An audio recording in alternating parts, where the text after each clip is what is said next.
ស្រីស្រីវ័យកំពុងពេញស្អាតចំរៀបត្រង់ត្រង់ចង់បាតអាយុ32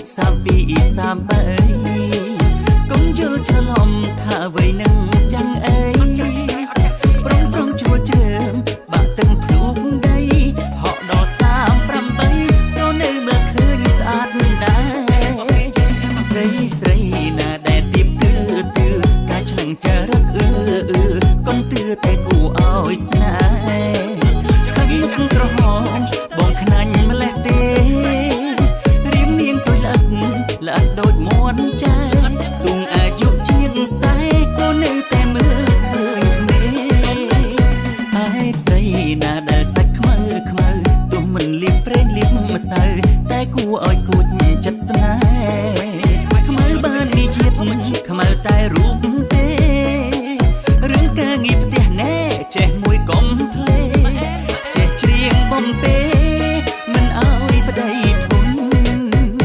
ឯនេះរីដែលខ្ញុំស្រមៃស្បែកសអាយុ18ណែទើបខ្ញុំយកធ្វើប្រពន្ធណាចេញស្លកកោចេះថ្នាក់ថ្នមខ្ញុំគ្រាន់តែសម័យញ័រដៃចំគ្រុនចង់បានប្រពន្ធមុនចូលឆ្នាំខ្មែរចាយអើយទុំសុំទុកផងណាចាយពុទ្ធស្អាតមែនប៉ុន្តែនារីដែលខ្ញុំយកធ្វើជាប្រពន្ធណាតោះតែចាស់ពីអាយុ18ឆ្នាំទៅបាទខ្ញុំយកធ្វើជាប្រពន្ធម៉ែអាយុតែលឿនខ្ញុំស្រឡាញ់អូនមួយដែលកំពុងតែឈរកលៀនក្នុងបាននោះ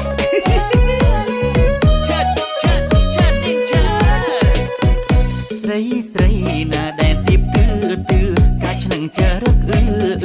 កុំទឿតែគួរឲ្យស្នេហ៍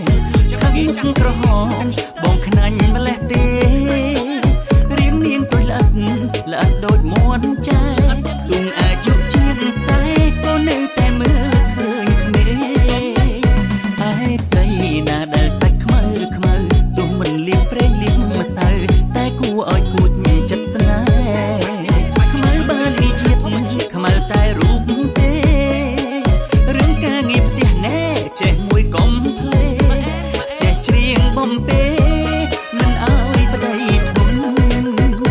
ឯនេះរីដែលខ្ញុំស្រមៃស្បែកសអាយុ18ណែទើបខ្ញុំយកធ្វើប្រពន្ធណាចេញស្លកកោចេះថ្នាក់ថ្នមខ្ញុំគ្រាន់តែសម័យញ័រដៃចំ